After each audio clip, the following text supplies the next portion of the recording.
गुड़हल पर दो चीज़ों का आप यूज़ करेंगे तो आपका गुड़हल गर्मियों भर भर के फ्लावरिंग देगा। साथ ही साथ प्लांट भी बहुत अच्छे से ग्रो करेगा।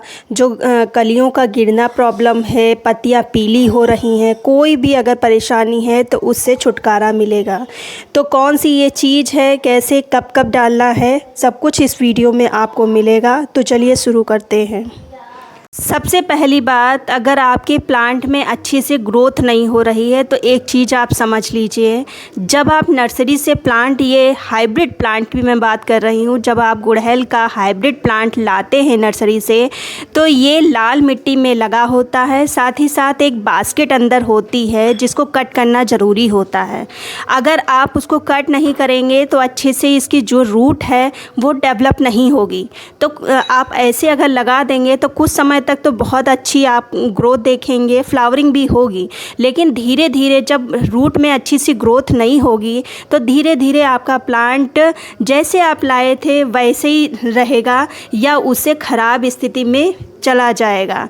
तो ये चीज़ आपको समझना ज़रूरी है कि जब भी आप प्लांट लाए हैं हाइब्रिड प्लांट गुड़हल का, तो उसकी जो बास्केट है वो निकालना, वो रिमूव करना बहुत ही ज़रूरी है। अगर उसको आप रिमूव नहीं करेंगे तो आपका प्लांट हेल्दी ग्रोथ नहीं करेगा। दूसरी बात, ये हाइब्रिड हिबिस्कस है, इसके फ्लावर बिग साइज़ के होते हैं, तो इसलिए इसको समय समय पर न्यूट्रिएंट की ज़रूरत भी होती है, कंपोस्ट की भी ज़रूरत पड़ती है। तो इस समय हालांकि गर्मी बहुत ही ज़्यादा पड़ रही है, तो इस समय कंपोस्ट देने के बजाय जो लिक्विड फर्टिलाइज़र होती है उसको देते रहिए। हालांकि जड़ों के विकास के लिए भी कुछ ना कुछ देना ज़रूरी है, क्योंकि अगर जड़ें हेल्दी होंगी तभी आपका प्लांट अच्छे से ग्रो करेगा। तो जड़ों को हेल्दी करने के लिए मैंने आगे एक फर्टिलाइज़र बताया है जो कि पूर्णतः ऑर्गेनिक है। अब देखिए, जो देसी वाले हिबिस्कस होते हैं मेरे गार्डन में, देखिए एक प्लांट मेरे पास देसी है और कितनी अच्छी फ्लावरिंग हो रही है। इसमें ना किसी की मिली बग लगती है, ना ही मैं ज़्यादा इसमें फर्टिलाइज़र वगैरह डालती हूँ। 3-4 साल से ये प्लांट मेरे पास लगा हुआ है, बस इसको मैंने पॉट थोड़ा सा बड़ा दे रखा है और कितनी अच्छी फ्लावरिंग हो रही है।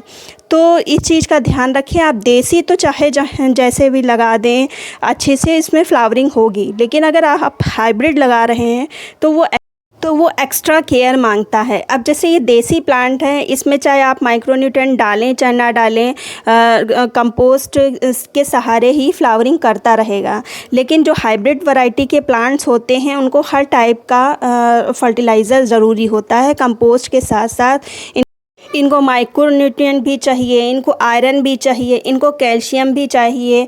हर तरह की जो फर्टिलाइज़र होती है वो इनके लिए बहुत ही ज़रूरी होता है। अगर एक भी चीज़ इसमें कम हो गई तो ये फ्लावर देना बंद कर देता है, या फ्लावर कलियां प्रोड्यूस करता है तो वो कलियां ड्रॉप करने लगता है। आपने देखा होगा किसी किसी प्लांट की जो लीफ होती है वो वाइट वाइट सी नसें से दिखने लगती हैं, तो ये होता है कैल्शियम की कमी से और न्यूट्रिएंट की कमी से। तो वही मैंने बताया, अगर एक भी चीज़ की कमी आप कर देंगे तो फिर आपका प्लांट उतने अच्छे से ग्रोथ नहीं कर पाएगा।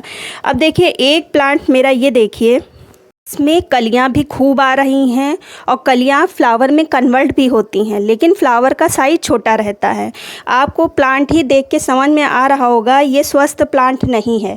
स्वस्थ अगर प्लांट होता तो जो लीफ है उसमें चमक होती, फ्लावर जो प्लांट है वो थोड़ा सा उसमें रौनक होती। आपको इस प्लांट में बिल्कुल भी रौनक नहीं नज़र आ रही है।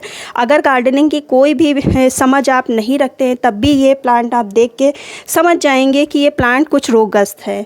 और ये प्लांट देखिए, इस प्लांट की पत्तियां देखिए और इस प्लांट की पत्तियां देखिए, दोनों में आप खुद ही कंपेयर करिए कौन सा प्लांट आपको स्वस्थ लगता है। तो इसका मेन कारण है कि इसकी जड़ें अच्छे से डेवलप नहीं हो रही हैं। तो जड़ अच्छे से डेवलप हों, अच्छे से विकास करें, जड़ें अच्छे से विकास कर सकें, तो उसके लिए कुछ चीज़ों को डालना बहुत ही ज़रूरी होता है, जिससे कि जड़ें अच्छे से स्वस्थ हो सकें, अच्छे से काम कर सकें, अच्छा सा फूड ऑब्ज़र्व कर सकें और प्लांट को भेज सकें। तो उसके लिए आपको अपने प्लांट की कर लेना है सबसे पहले गुड़ाई।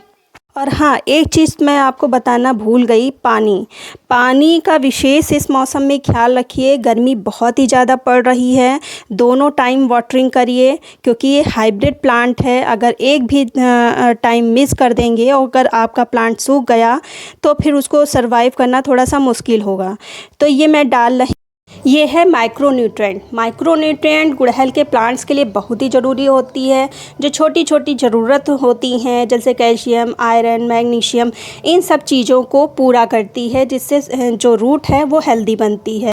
थोड़ी सी ही मात्रा ली जाती है लेकिन ये काम बहुत अच्छा रूट पर करता है। तो ऐसे ही हम सभी प्लांट्स पर दे देंगे।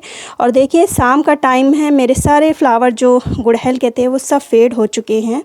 तो ऐसे ही आपको भी करना है, सभी प्लांट्स पर जितना मैं आपको दिखा रही हूँ बस उतना देना है। और ख़ासकर आप हेल्दी प्लांट पर भले ना दें, लेकिन जो बीमार हैं, जिनकी रूट अच्छे से काम नहीं कर रही, उस प्लांट्स पर तो ज़रूर दें। मेरे पास 2 प्लांट्स ऐसे हैं जो अच्छे से चल नहीं रहे हैं, तो उन्हीं प्लांट्स पर मैं दूँगी। और अब इसके बाद ये लगभग मैंने फर्टिलाइज़र दी थी 7 दिन पहले। अब 7 दिन हो चुके हैं, उसके बाद मैं कौन सा फर्टिलाइज़र देने जा रही हूँ। तो अब ये जो फर्टिलाइज़र मैं देने जा रही हूँ ये सभी प्लांट्स के लिए बहुत ही ज़रूरी है। और अगर इस फर्टिलाइज़र को देते हैं तो आपके फ्लावर बड़े साइज़ के निकलेंगे। तो उसके लिए मैंने लिया है 20 लीटर की बाल्टी है और 20 लीटर ही पानी मैंने इसमें लिया है। और ये इसलिए मैंने लिया है क्योंकि मेरे पास कम से कम 30 प्लांट हैं हिबिस्कस के, तो उन पे मैं डालूँगी। तो इसके लिए मैंने लिया है ये जो बायोवीटा का सीवीड होता है, इसको सीवीड प्लांट्स के लिए बहुत ही ज़रूरी है क्योंकि ये ऑर्गेनिक है। गर्मी हो, सर्दी हो, बरसात हो, बरसात छोड़ के किसी भी मौसम में आप अच्छे से अप्लाई कर दीजिए। क्योंकि इस मौसम में कंपोस्ट नहीं डाल सकते हैं, तो इसके लिए हम ये चीज़ ले रहे हैं। तो 20 लीटर बकेट में ये जो ढक्कन ऊपर का होता है पूरा मैंने भरा है, लगभग 35 ml है। तो हम अच्छे से इसमें डाल देंगे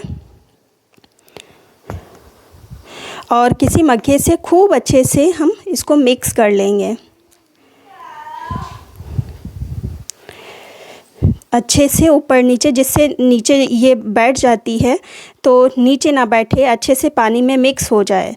फिर हम हर प्लांट्स पे लगभग, ये जो मग्गा है 1 लीटर का होगा, तो अगर आपका प्लांट के हिसाब से आप दीजिएगा। अगर आपका प्लांट बड़ा है तो पूरा फुल दे दीजिए, अगर छोटा है तो हाफ़ दीजिए।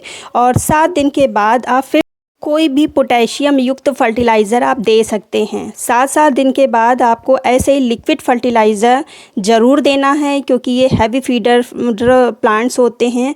अगर इन पे फर्टिलाइज़र आप नहीं देंगे तो ये अच्छे से ग्रो नहीं कर पाएंगे। फिर आप कहेंगे मेरे फ्लावर बड़े नहीं हो रहे हैं, फ्लावर नहीं आ रहे हैं या पौधा ग्रो नहीं कर रहा है। तो इन सब चीज़ों को ध्यान में रखते हुए ये चीज़ ज़रूर करें। तो उम्मीद करती हूँ वीडियो आपको अच्छा लगा होगा। अगर अच्छा लगा है, कुछ काम का लगा है, तो एक लाइक कर दीजिए, सब्सक्राइब कर लीजिए। मिलते हैं फिर किसी वीडियो में नई जानकारी के साथ। तब तक की गुड बाय।